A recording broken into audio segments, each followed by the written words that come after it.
આજે આપણે બાજરાના રોટલા કરીએ છીએ। એની માટે આપણે 2 કપ બાજરાનો લોટ લઈએ છીએ। બાજરાનો લોટ બહુ જલ્દી બગડી જાય છે અને કડવો થઈ જાય છે, એટલે હંમેશા તાજો બાજરાનો લોટ હોય એના જ રોટલા કરવાના, તો કડવો નહીં થાય, કડવા રોટલા નહીં થાય અને બહુ મીઠાશ લાગે જો ફ્રેશ બાજરાનો લોટ હોય તો। 2 કપ આપણે આ લીધો અને અડધો કપ એમાં આપણે ઘઉંનો લોટ નાખશું। આ ઓપ્શનલ છે, નાખવો હોય તો નાખવાનો, ના નાખવો હોય તો એકલા બાજરાના કરવાના। પણ ઘઉં બાજરાના રોટલા થોડી ગરમી પણ હોય છે આપણે ઇન્ડિયામાં, એટલે જો થોડો ઘઉંનો લોટ નાખીએ તો થોડું સારું લાગે। થોડું મીઠું નાખવાનું, આ પણ ઓપ્શનલ છે, ઘણાને મીઠું નથી ભાવતું રોટલામાં તો નહીં નાખવાનું। થોડા હુંફાળા પાણીથી લોટ બાંધવાનો।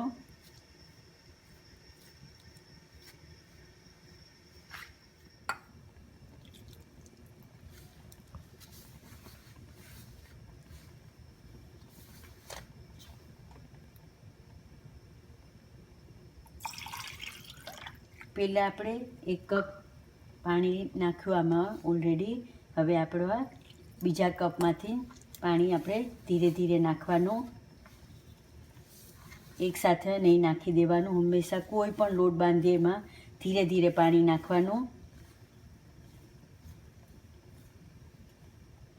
લોટ ઢીલો ના થઈ જાય એ પણ જોવાનું અને બહુ કઠણ ના રહે એ પણ જોવાનું, કારણ કે કઠણ લોટના રોટલા બહુ જ કડક થશે, એટલે લોટ એકદમ રોટલી જેવો વણાય એવો અને બહુ ઢીલો પણ નહીં એવો રાખવાનો।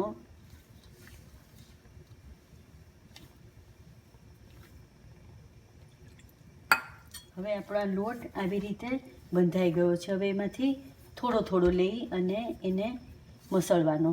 આપણે આ યુઝ કરવાનું મસળવા માટે, આમ યુઝ હાથથી, જેમ આપણે પનીરને મસળીએ એમ જ આ બાજરાના લોટને પણ આપણે આમ મસળવાનો, તો રોટલા હંમેશા સારા થાય।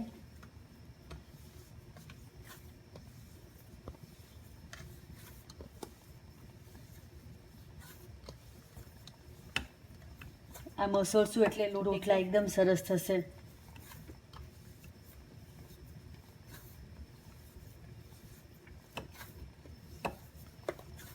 એનો કલર જ બદલાઈ જશે।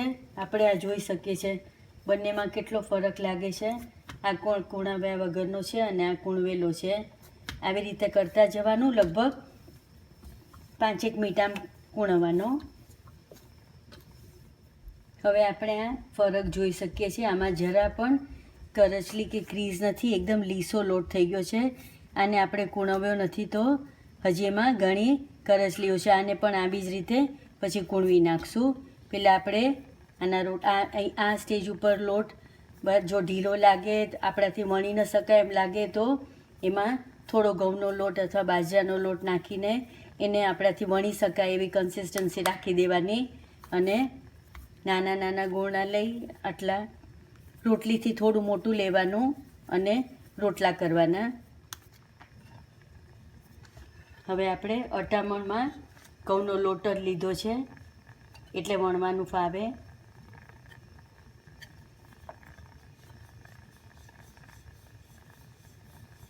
બહુ હળવા હાથે વણવાનો, બહુ ભાર નહીં દેવાનો।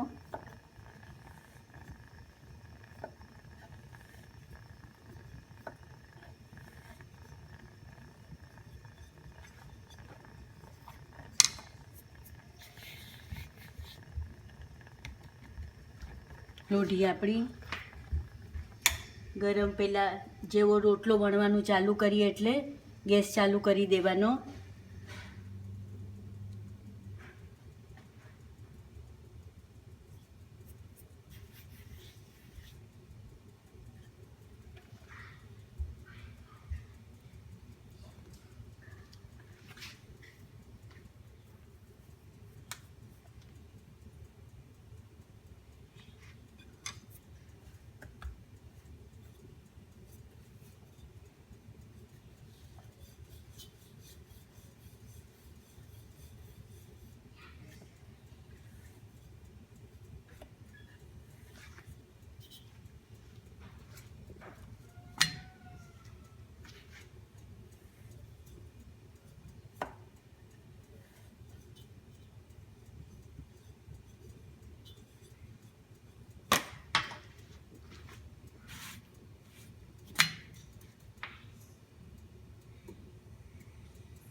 ગેસ થોડો મીડિયમ રાખવાનો, બહુ સ્લો નહીં અને બહુ ફાસ્ટ નહીં.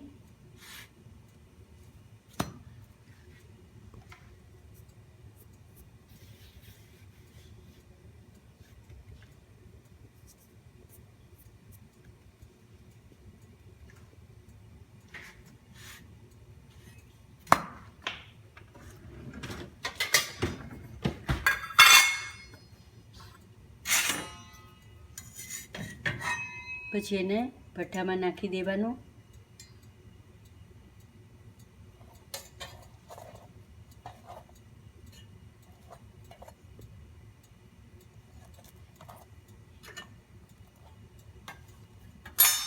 ગેસને મીડિયમ રાખી દેવાનો પાછો અને એને આવી રીતે વરાળ નીકળી જવા દેવાની. વરાળ નીકળી જાય પછી આપણે થાળીમાં મૂકશું. બે હાથેથી પ્રોપર રોટલાને ધીરેથી આમ મૂકી દેવાનો.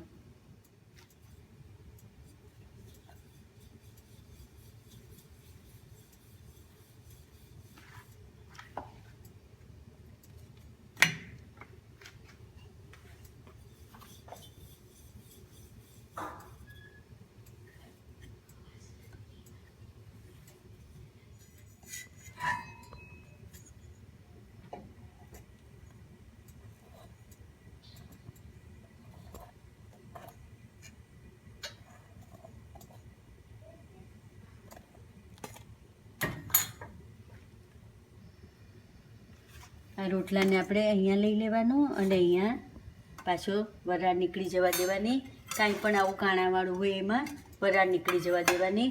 આના પર આ ફ્રીજમાં મૂકવા હોય તો એને આમને આમ રહેવા દેવાના. ગરમ ગરમ ખાઈ લેવા હોય તો એમાં ઘી લગાડીને ખાઈ લેવાનું. પણ રોટલા આપણે કરીને ફ્રીજમાં મૂકી દઈએ તો પણ ઘણા દિવસ સુધી બગડતા નથી. અને બાજરાનો લોટ તો ફ્રીજમાં જ રાખવાનો એટલે જરા પણ કડવો ન થાય. તાજો બાજરાનો લોટ દળાવવાનો અથવા તો બજારમાંથી લઈ આવવાનો.